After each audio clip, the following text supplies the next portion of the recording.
This is Join Us in France, episode 499. 499, we're getting awfully close to 500. Who knew?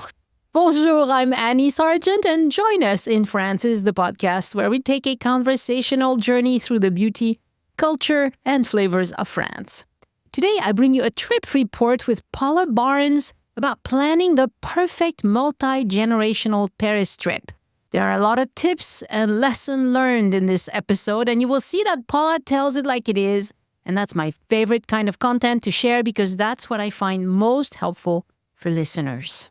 This podcast is supported by donors and listeners who buy my tours and services, including my itinerary consult service, my GPS self-guided tours of Paris on the Voice Map app, or take a day trip with me around the southwest of France in my electric car. You can browse all of that at my boutique, joinusinfrance.com/boutique. Patreon supporters get new episodes as soon as they are ready and ad-free. If that sounds good to you, be like them. Follow the link in the show notes. For the magazine part of the podcast, after my chat with Paula today, I'll discuss the political situation, again, briefly this time, plus explain exciting changes I'm making to Patreon rewards to better serve you.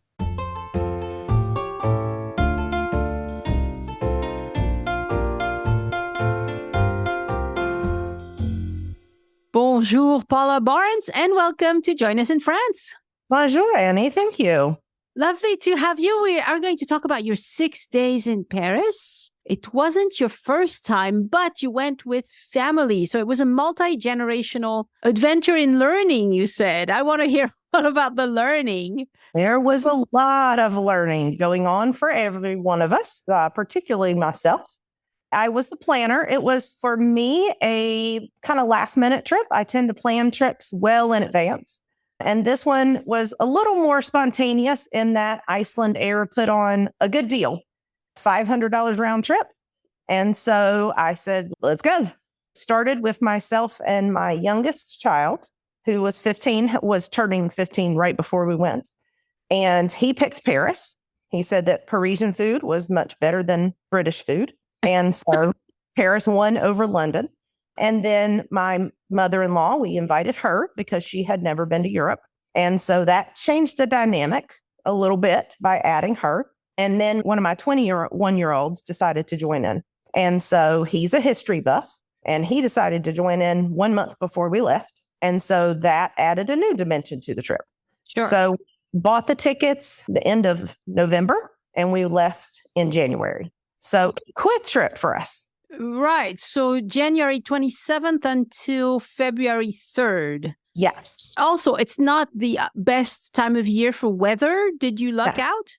We had great weather. It rained one morning and that was it. It was highs in the 50s, lows in the upper 30s, low 40s. So we had fantastic weather. We could not have gotten any luckier. That's great. That's wonderful. Okay. So weather was good, but it was still a learning experience. Very much. Very much. So let's start with the stuff that you learned about. Let's put it that way. You know, the stuff you wish had gone better, perhaps. So I did what I normally do for a trip and plan a pretty detailed itinerary with flexibility. As far as I knew the things that we needed to have pre-bought tickets for. So I prearranged those. I didn't pack the itinerary as heavy as I would have if it had been just me and the kids or my husband and myself, because I had my mother-in-law who was 76 at the time. So it was at the most one thing in the morning, one thing in the afternoon with some free time in the middle. I asked all 3 of my travel companions, give me 5 things that you want to see or do or experience in Paris. And they all gave me 5 things, none of which overlap each other. Yes, that's often a problem. When you ask people what they want to do, they're going to all tell you different things. Yeah. Exactly. So my oldest son was 21. He could go and do his own things. That's not a problem. So there were days that he took off and did his own itinerary because he did not care to do the things we were planning. And we had already pre-planned some of the trip when he joined in. So the day that we spent at Disneyland, he had no desire to go to Disneyland. So he spent a day on his own doing his own thing. which was great. So I took the things that my mother-in-law wanted to do and my youngest son wanted to do and my oldest son wanted to do. And I only really had two things that were important to me and tried to schedule them in a geographically intelligent way so we weren't ping-ponging all over the city throughout the days. I came about it thinking I had planned really well. And I learned that I didn't plan nearly as well as I thought I did. And then I offered my mother-in-law some strategies that work really well for us that I thought should work really well for her. And they almost all backfired on me. Oh, dear. And yes, so things like a day pack versus her purse, which seemed common sense to me. And she agreed with, no argument whatsoever up front. What do you mean by a day pack? A lightweight backpack versus a purse that she normally carries. So she wouldn't have something that could be pulled off her body. She wouldn't go without something to carry.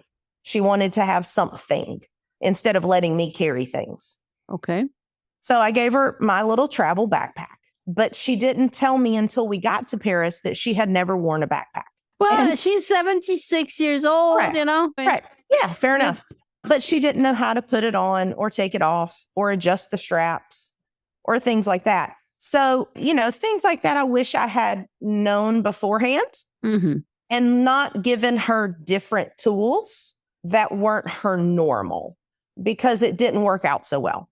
Right. So if I could interject, it's just fine taking a regular woman's purse into Paris so long as you wear it crossbody. Right. Instead of just on the one shoulder, because yes, it could be, removed from you. I think people worry about that more than they should. But if you have it crossbody and it has zippers, normally you're okay, especially if you remember to close the zippers. And I think I should have just let her minimize what was in the purse and keep the purse and me carry the important things instead of trying to change the tools. So what were the important things in your mind? Like her cards, her money, things like that could get taken. We ordered, I have hiking pants that have zippers and she wanted a pair. So we got her a pair of those, but she didn't like keeping things in the zippers. Okay. So, we just kind of changed tactics, which to what we would normally do, but it didn't work so well for her. But then there was no way to know that ahead of time. Sure. But find it out on the ground. I did not know until we got there that she's very uncomfortable walking on cobblestone. We don't have cobblestone here. True. So anywhere we went with cobblestone, she was super uncomfortable. Right. Don't tell me you were staying in Montmartre. No, we weren't. We actually stayed in Catacombs.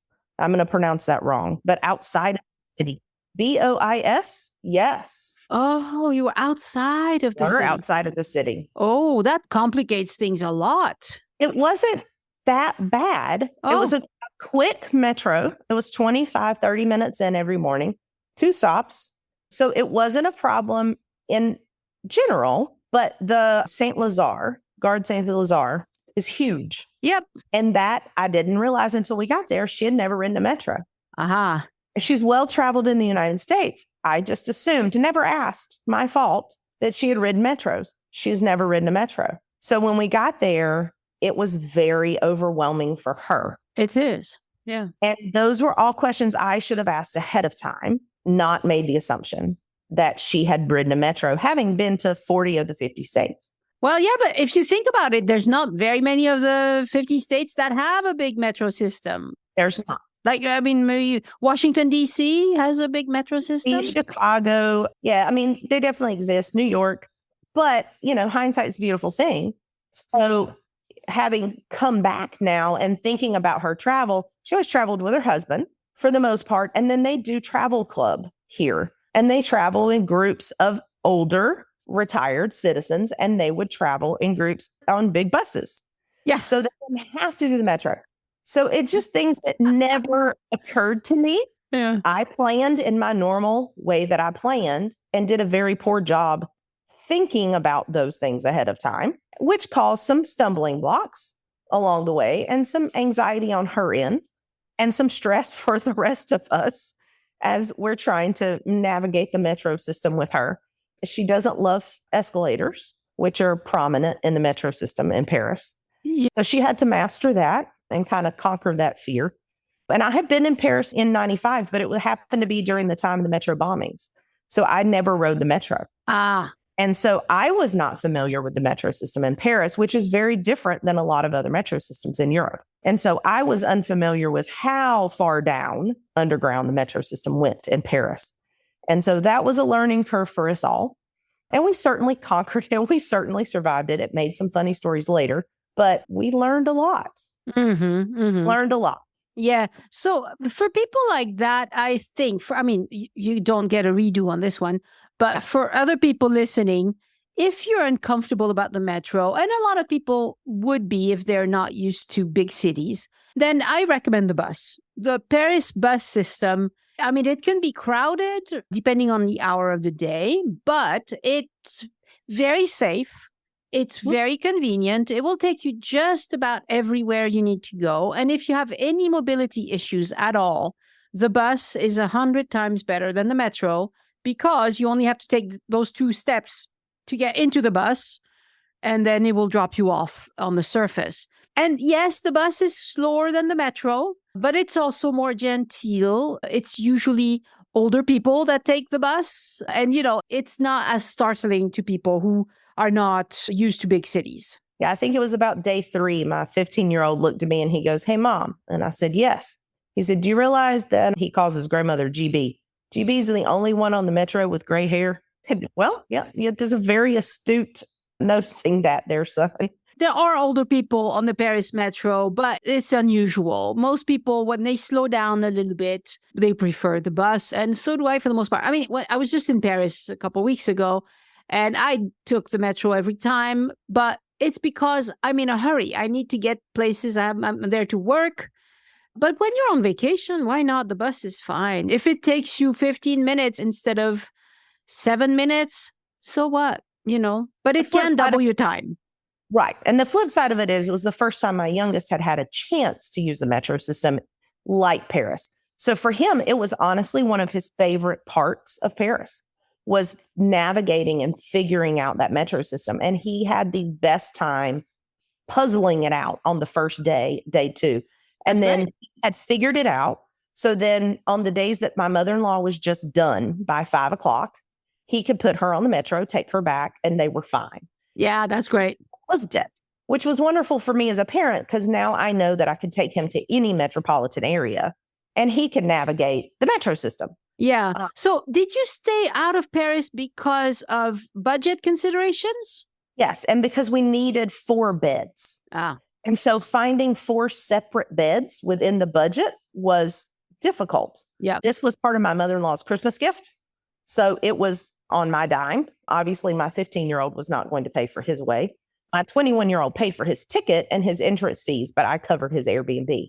And so it was much, much, much more affordable to stay outside. I think it came to, for the 6 nights, was something like $500. Which is super cheap. Right. And it was in a very, very nice area. We got the Navigo cards, so it covered all 5 zones, which included where we stayed. They had, I think it was 6 bakeries around the block. We had a grocery store just right down the street. It was a very, very nice area. It was very quiet, which was lovely. My mother-in-law very much appreciated that. And for us, it wasn't a big deal to take that 30-minute metro ride in. A little bit harder for her. But at the time, I didn't know that. So, yeah. Okay. Anything else didn't go so good? Oh, goodness. So Disney was a learning experience. I kind of went back to the backpack situation, in that my mother-in-law then, because she was unfamiliar, she wouldn't take the backpack off. And so she insisted on wearing it all day long, which then led to backaches and all that good stuff. We all had collapsible water bottles to try to cut down on buying water.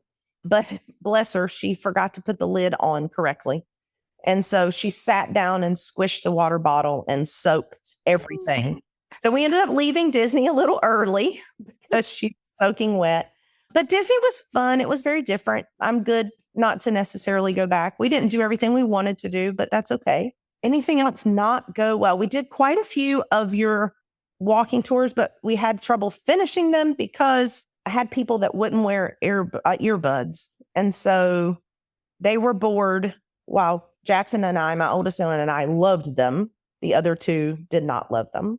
Right. My 15-year-old really just wanted to eat French food. That was his entire goal, was French food. He loves to cook. He's a budding chef, but he ended up being the one that doesn't love museums and doesn't love history. So he would get bored and he'd volunteer to take my mother-in-law back early. And then she would want to eat dinner at 5:00. And what's open at 5:00 is pizza and fried chicken. Yeah. And so that's what they got stuck eating a lot of nights. So he was really disappointed in that part. Whereas my older son and I would end up eating at a French restaurant. And so he was a little disappointed in that part. I'm not sure how to fix that if I got to redo, because I can't change her schedule of eating. She sounds like she's a tiny bit inflexible. Let's put it that way. She's older. She has a schedule of when she wants to eat. And I did not anticipate that being a problem. You cannot get a normal meal at 5. I mean, in Paris, if you go to a brasserie, perhaps there are some places, but you'd have to look into it and plan around that. And as far as my voice map tours are not written for teenagers. They are written for adults who are interested in history and architecture and things like that. Although the last one I released is a food tour. So I bet he would have been more interested in that, because in that one, I talk about, French buying habits, the whole business of food in France. And also I recommend lots of different foods and how to order cheese, oysters, wine. He's 15. He can't have the wine, but you know what I mean? It's more into like the breads, the types of breads, things like that. So he would have been more interested in that, I suppose.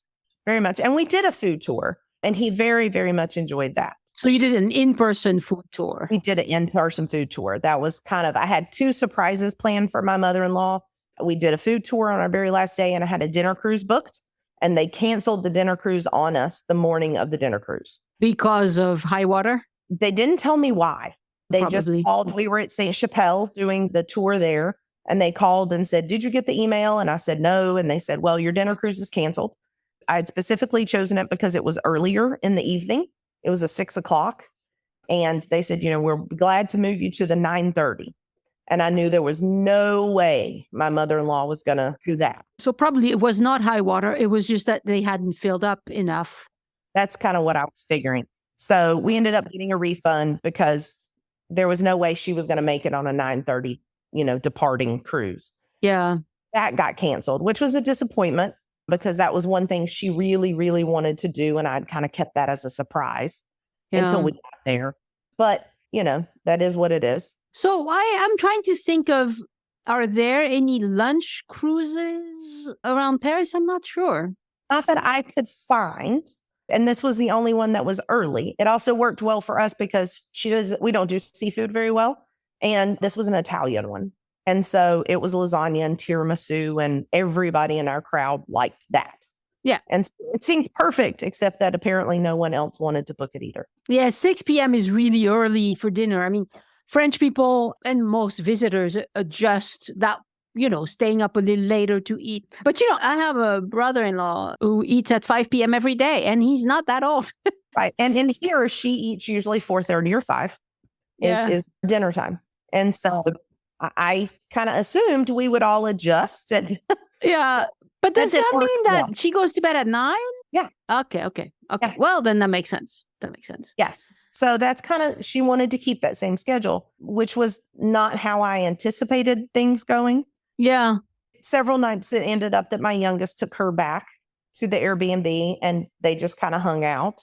And my oldest and I we'd go to Montmartre and do your audio tour there, or go to, the Marais and do your audio tour there. And we enjoyed those, but she was tired and exhausted by that.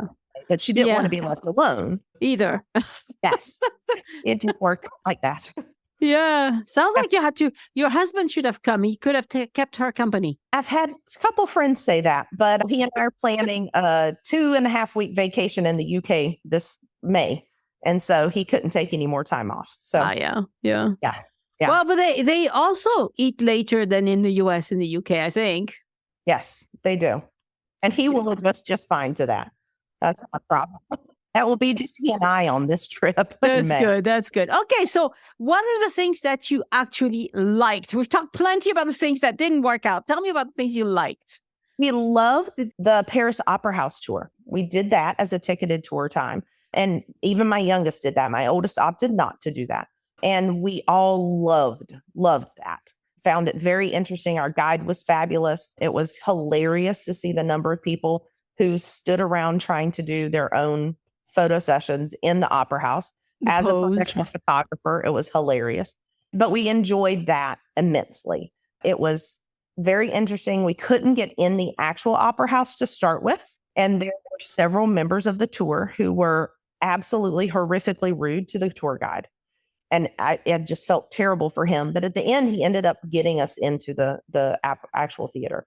And it was gorgeous. There are no guarantees that they can open the door because it is an opera house. They are either moving stuff or practicing or something is happening that the tour guide, somebody says, tour guide, you stay out for now. Sure. And that's what he explained. But some of the members of the group did not appreciate that explanation. But he ended up somehow getting us in at the very end. But I highly recommend that. We did the hop on, hop off bus tour.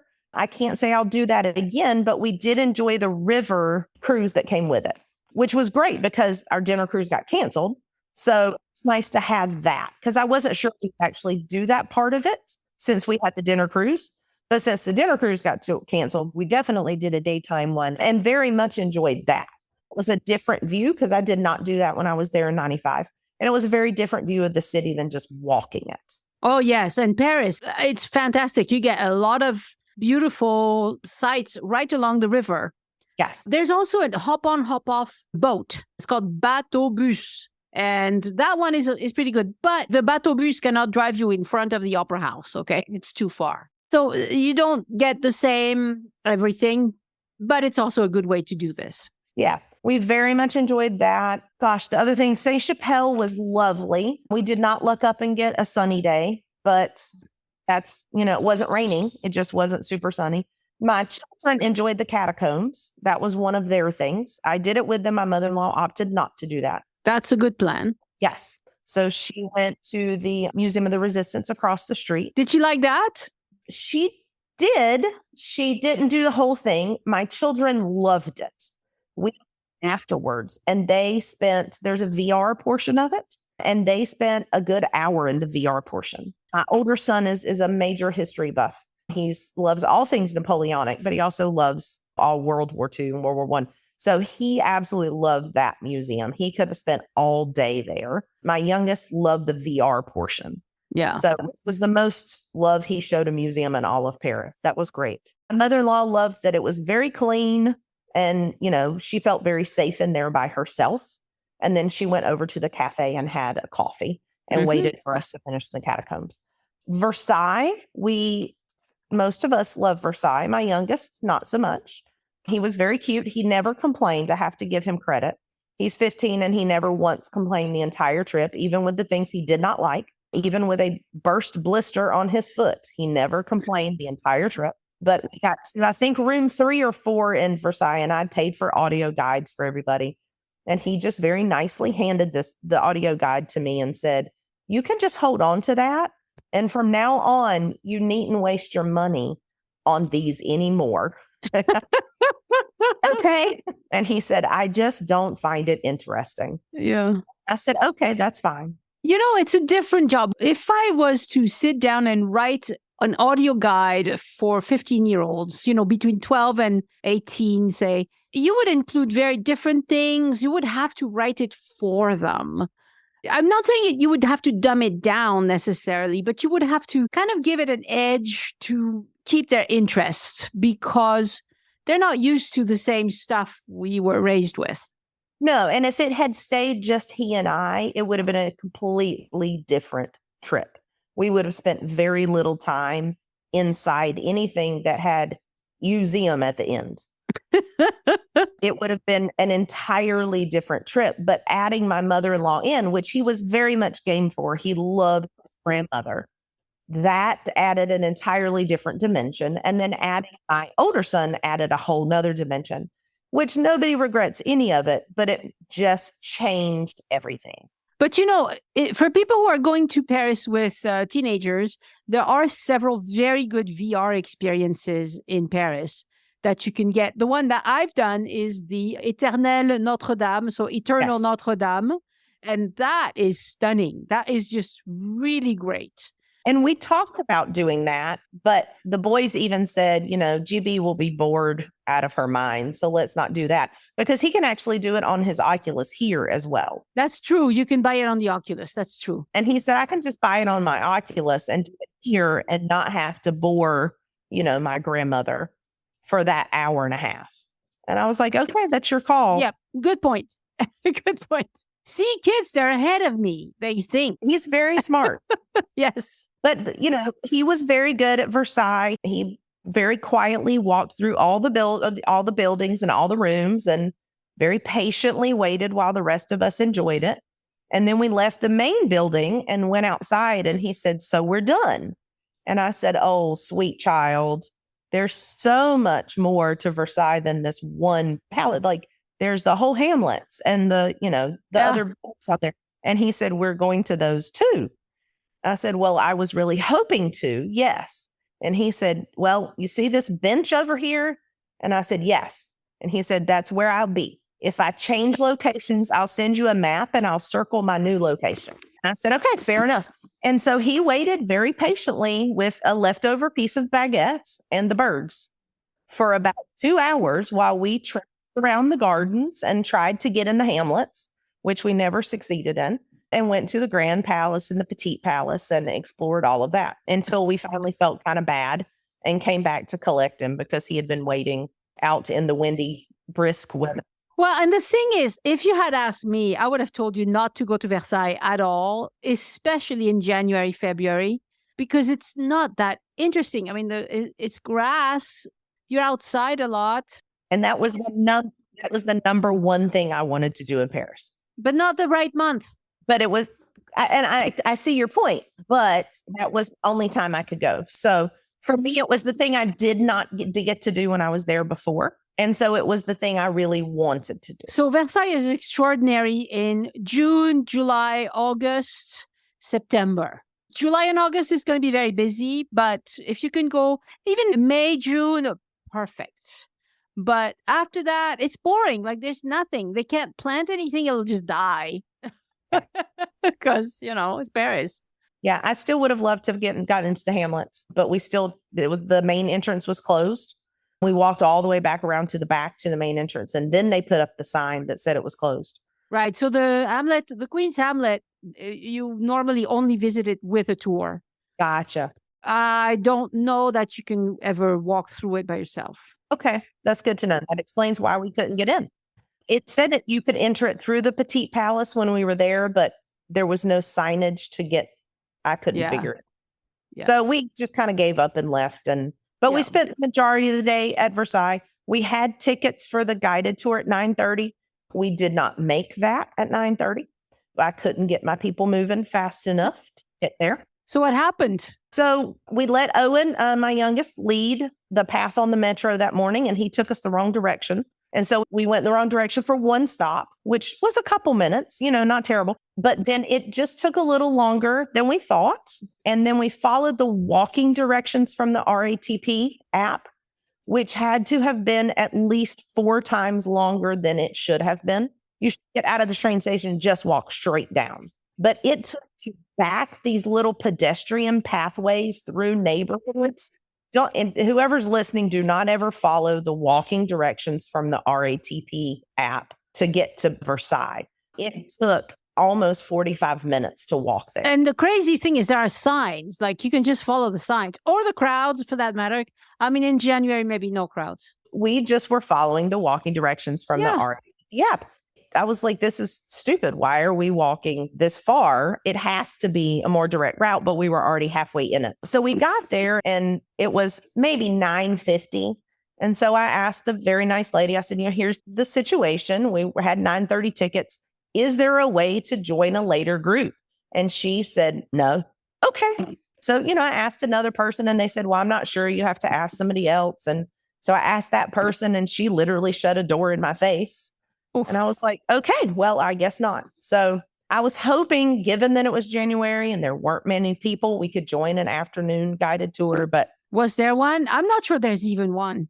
Yeah, maybe there isn't one. I never could get an answer more than the word no. So I just assumed it was no and moved on. So I was a little disappointed in that because Versailles was my big thing. Yeah. It is the way it is. So Yeah. but I still enjoyed the day. By the time we were done, we grabbed lunch at a little store outside the train station, just got some baguette sandwiches, ate before we got on the train. My mother-in-law and my youngest were done, so they went back to the Airbnb. And Jackson and I headed into the city and did more walking tours and enjoyed that. Yeah. So that's pretty strong of you because, when you've done Versailles, because if you made it all the way to the Hamlet, I mean, you were at the end of the road. Yeah. We did 26,000 steps at Versailles. Yeah. So just doing that plus a walking tour afterwards, that's a lot. You guys are go. Yeah. Jackson and I, my oldest one, usually it was at least 32,000 a day, the two of us. And clearly your mother-in-law, I mean, I'm sure there are older people who can do this, but many cannot. Most cannot. Right. And she was good, till about 5 o'clock. And then kind of done. On our last day, she was good through Disney. She did not want to. And my youngest and I have been to Disney World multiple times. So I had no problem saying, here's the app. I'm going to wait in line to do this. You and take your grandmother and go do this and divide and conquer. But she wasn't comfortable with that because she had never been to Disney. We missed some things because of that, but that's fine. Did you find it very different from Disney World? Yes. Yeah. Can you expound on that? Sure. In some ways, we're very good because you can walk from park to park, which was very convenient versus having to take transportation from park to park. It was much easier just to walk through the parking lot and go to the other park. The rides, some of them were very similar. Some of them were so similar that we should have skipped them because it was just like the ones in Florida, that it wasn't worth riding. But the food was quite different, which is what my youngest wanted to do. He wanted to eat all the different foods, and he had screenshots of all the different foods that he could get at Disneyland Paris versus Disney World Florida. And so that was kind of what we did. We rode a handful of rides. I wanted my mother-in-law to be able to see the shows because the Lion King show is supposed to be much better in Paris. There's a Pixar show that's supposed to be amazing. We never got to sit down and see one single show. Oh. It just didn't work out. It didn't work out with the timing. It didn't work out with the timing. The one thing I wanted to do was meet Minnie Mouse. She has an Eiffel Tower on her hat, and you can't do that anywhere else. So I waited in line to do that. And I said to my son, take your grandmother, go do, whatever. But I think she thought she was going to lose me if they left me in line. So they just wouldn't go anywhere. He finally convinced her to ride one ride without me, but that was it. So we did get her on Pirates of the Caribbean, but that was where she spilled the water all over her backpack and her pants, and that was where she got wet. So we didn't make it long after that. She got to meet Jack Sparrow, and that was kind of cool. Nice. She got to see the parade because she had never seen a Disney parade. And so that was neat. I have her finally convinced that Disney's not scary roller coasters, that it really is just like very different. It's a magical place and she won't die on the rides. No. I still will never get her to Florida, but that's okay. So, I mean, it was neat. It was neat to go to. It was different, but some things were the same. And definitely I wouldn't waste the time to redo those. Yeah, because I haven't been to Disney World in decades. I mean, my daughter was, 6 or 7 when we went, and she's 25. So it's been a long time. And Disneyland Paris, I've been to 2 or 3 times, but I'm not into Disney very much. So when I go to Disneyland Paris, I follow whoever's the excited one. I'll go follow you, Yeah. And see, my youngest, his 9th birthday was a 4-day Disney vacation. His 13th birthday was a 4-day Disney vacation. Now he says, I don't need to go back to Disney unless we're just going to eat our way around Epcot. He's 15. He's hungry all the time. Right. But you can't afford to take him and eat your way around Epcot. The child will eat you out of house and home. And the last time we did it, he ate at every single country, and it was his favorite day ever. So, That's good. He got to try his different foods, and he had his little screenshots of different foods he wanted to try. And So you mentioned earlier, and you mentioned it also in your document, that you didn't get to very many sit-down restaurants, which is too bad because I'm sure even where you were staying, which is called Bois Colombes, there were some restaurants there, right? There were, we got up and left in the morning. And then by the time we got back, at least for my oldest and I, we'd get back at 9:30 at night. Yeah. Yeah, so in a place like that, they probably were done serving anyway. They were closed. So for my mother-in-law and my son, when they would come back, she hit the easy button. They did pizza one night and they said it was really good. And then they did a place called Chicken Spot or Chicken Home. My youngest sent me a picture and he was like, I'm very depressed. And it was fried chicken. I was like, I'm so sorry, son. Come to Paris to have fried chicken. It's the wrong place. Absolutely should not eat fried chicken. And we were in the Latin Quarter, I guess it was the second night. And my boys were very excited to have kebabs. It's not something we have here in North Carolina, like an actual, you slice the meat off the, mutton kebab. And so they wanted to have kebabs. And I said, fine, get kebabs, no problem. So, and my mother-in-law was hungry. And I said, well, what do you want to eat? And she said, well, I have no idea. I said, well, here's a street. There's 20 options. Look down the street. What would you like? And that was another learning thing was I learned that she can't walk and eat at the same time. She's not comfortable doing that. Never occurred to me. And so she wanted to sit down, but my children are now holding big, giant kebabs in their hands. So we can't walk into a restaurant because that doesn't work. Yeah. So it was a little Italian place. It was lovely, but it had candles on the table and it was a sit down restaurant. And she was like, well, can you see if they'll make me a slice of pizza? Then no, they're not going to make you a slice of pizza. She's like, well, I just need one slice. Well, that's not on the menu. That's not the way that's going to work. It's not Sbarro. Yeah, that's a Sbarro, yes.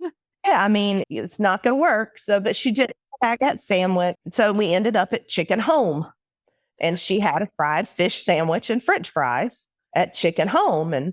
And bless her, she said, well, aren't you going to eat? And I said, no, I don't eat this at home. So I'm definitely not coming to Paris and eating this. And she said, but it's 5:00. Aren't you hungry? I said, no, because we've snacked on Parisian food all afternoon. Yeah. I'm not hungry. We've tried different Parisian foods all afternoon. She said, but it's supper time. But I'm not hungry. So I'm not going to eat because the clock says it's 5:00. But she needed to eat and she needed to sit down and eat.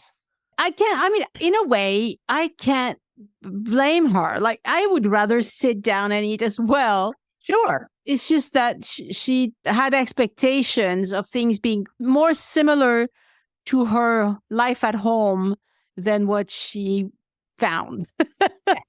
And especially with younger members of the family, obviously there were going to be some difficulties. And had the boys not had giant kebabs in their hands, we could have sat down somewhere. Yes, but at that point, they had these massive kebabs and we couldn't sit down at that point. So, we were past that moment. But she enjoyed her fried fish sandwich. That's good. Yeah. That's good. So we talked about all of your mistakes, but I want to talk about the paragraph you wrote about what did you learn about France on this trip? And you said something like, it's welcoming, it's pleasant, it's open and wonderful. Tell me about the good things about Paris that you enjoyed.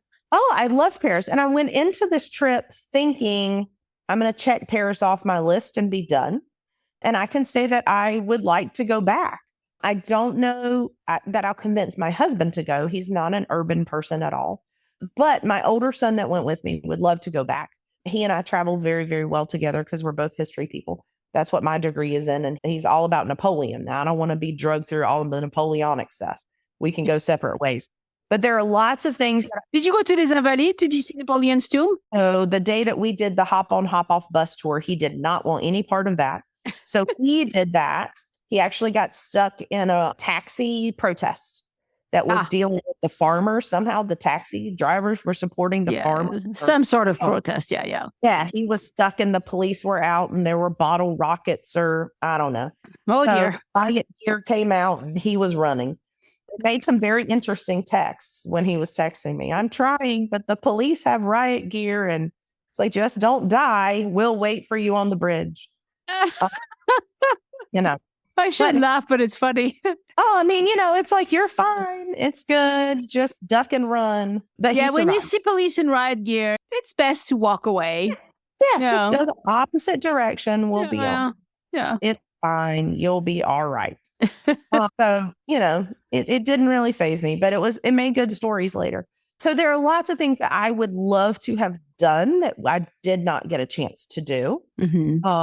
That I would love to go back and do at my own pace with, travel partners that have similar interests. Yeah. Or that even if don't have similar interests, we're comfortable going separate directions and meeting up later. I think that's a great way to do family trips is if you can split up, you go do your thing. And at night, we meet up at 7:30 for dinner here and chat about our day and have a wonderful time. Yes. That works better than trying to accommodate so many different needs, Yes. I will not ever repeat this travel group again. I love them all dearly. It was not a winning combination for anyone. We all came out of it having learned a lot and enjoyed many, many things, but we all took a 2-week break from each other too. You know what I love about this conversation is the fact that you're so honest and open and willing to discuss the things that did not work out. Because most of the time on the podcast, people want to, put on the best. It's almost like the Facebook presentation. Yes, no. I mean, there were lots of things that did not go well. And I guess on that night too, we were doing laundry and the washing machine would not work. And then it got stuck on the spin cycle and it spun for about an hour and a half, 2 hours. Dear. Yes. And so none of us slept. And then the night 3, my mother-in-law was so tired, bless her sweetheart. She snored like a freight train. So that night I did not sleep because she and I were sharing a room. And so I guess on day 4, I texted my husband and I said, I love you and I love your mother. This is not the trip I wanted. And I'm tired and I'm ready to come home. Oh, wow. And, at the end of the day, it was wonderful. And she has nothing but fabulous things to say of appreciation. Oh, I'm sure she's a lovely person, but... Oh, she's fabulous. And she's never complained once to me. I'm sure she says something else to her best friend occasionally, and that's fine. There were definitely times I lost my patience, and my children were fabulous at kind of buffering. They were great at taking turns and helping me. We had a great system in the metro where I would lead because you got to keep in mind, I'm 5'11", and my older son is 6'2". My youngest son is 6'1" at 15. My mother-in-law is 5'4". Yeah. And so in the metro, we can see the signage, no problem. We're all in black coats. She wanted to put like neon signs on us so she could find us. She said, well, you just look like everybody else. Can you wear bright clothing? Like, no, I'm not wearing neon clothing. And so it was myself leading a son, my mother-in-law, and a son, and they would sandwich her because she was always looking down because she was afraid she was going to misstep. And so she wasn't ever looking up. Well, good for her, though, because you don't want to break your neck. Yeah. Absolutely. With no hospital trips, please. And so we'd sandwich her so we wouldn't lose her because it would that was her greatest fear. And we would never find her. She's so tiny. We'd lose her all, everywhere. But so we worked out a system very quickly to not lose her in the crowds. But we definitely learned her way to travel is with a group of same age people on a charter bus. And she does fabulous with that. Of course. Of course. And my husband and I have taken her to Alaska and that went beautifully. But I don't know that I'd take her internationally again. Yeah. It's just a horse of a different color. We've done it and we checked the box and she had the experience. And we will all remember it, but I don't think we'll do it again. The oldest and I are planning a London trip next year. My youngest said he was going to go until he got home and had to start making up his college work. And he decided there's nothing in London worth it. Even the cooking school, because he would be 16 at the time and could do cooking school on his own. He decided it wasn't worth making up all the schoolwork, which is fine. No problem. Well, Paula, we've been talking a long time. I think we need to put an end to our conversation, but I'm delighted with your personality and your honesty and the straightforward way that you accept the fact that, it was a challenging time, but you still enjoyed many things. And you've learned that you don't want to do this sort of trip again. Merci. Merci beaucoup, Paula. And I hope you come back to France and perhaps do Paris on your own, actually. I think you'd love Paris on your own. I'm contemplating. I actually am hoping to do boot camp in 27. Oh, fantastic. Yes. Yeah. And my husband has agreed to, when we retire, to do a year in Europe if we can get the long-term visitor visa. But we'll not do a lot of big cities. He's not a fan. So that's fair. Yeah. Merci beaucoup, Paula. All right. Have a good day. Au revoir. Au revoir.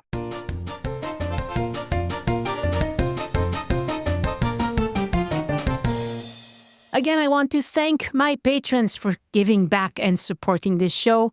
Patreon supporters get new episodes as soon as they are ready and ad-free. And patrons get even more exclusive rewards for doing that. And we're going to talk about those in details today.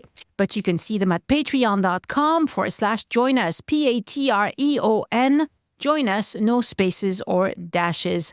And a shout out this week to new patrons, Christine Moore, Karen Keller, and Marilyn Jane. And to all my current patrons, it's wonderful to have you on board in the community of travel enthusiasts and Francophiles who keep this podcast going.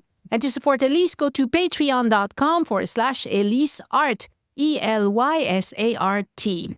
If you've been a patron for a year or more and you're going to Paris, message me within Patreon and I'll give you a free code to one of my voice map tours. This is also good for people who just join but select yearly support. Booking an itinerary consultation on Zoom with me will enhance your travel experience in France. Here's why. First of all, you get personalized itinerary. If you get the VIP service, you'll get a travel plan tailored to your interests, preferences, and travel style. Then you'll get efficient planning because you can save a lot of time and effort with a well-organized itinerary, ensuring that you make the most of your trip.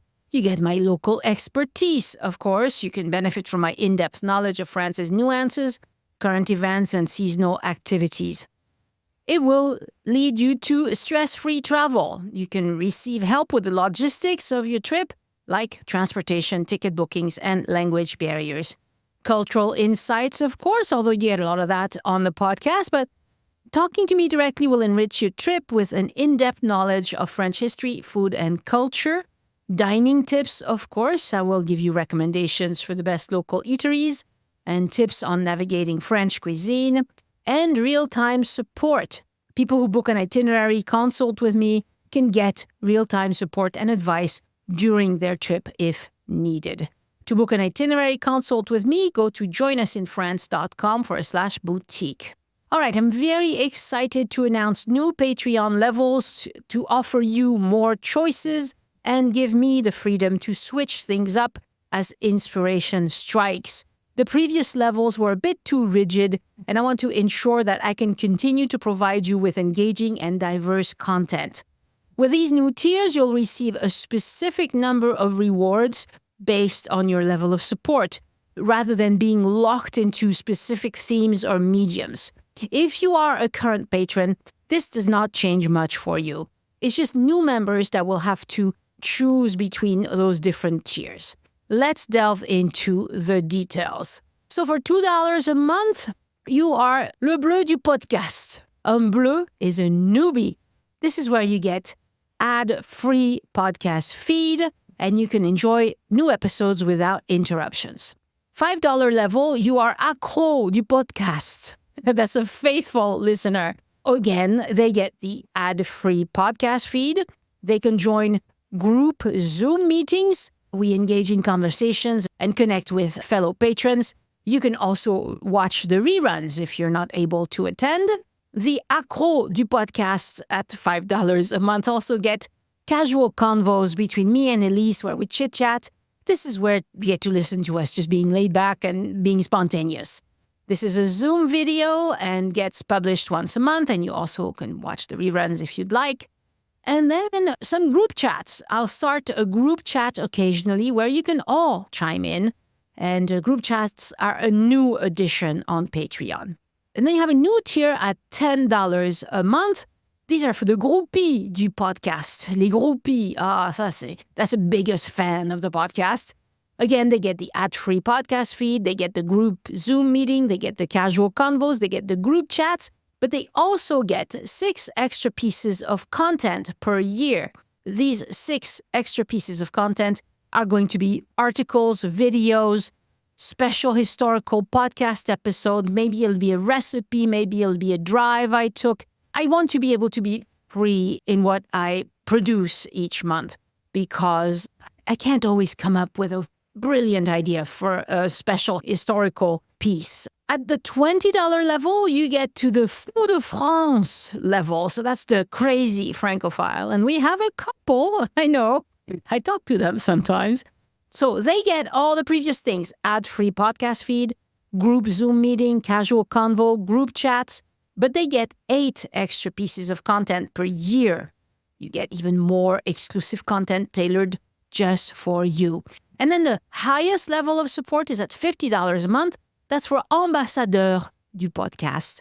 Podcast ambassador. They get the ad-free podcast feed, the Zoom group meetings, the casual convos, the group chats, all extra pieces of content, and I may even be moved to make some just for them, and a private Zoom meeting twice a year where we schedule a one-on-one chat to discuss anything you want, from upcoming trips to France to moving logistics to any other topic that you're passionate about.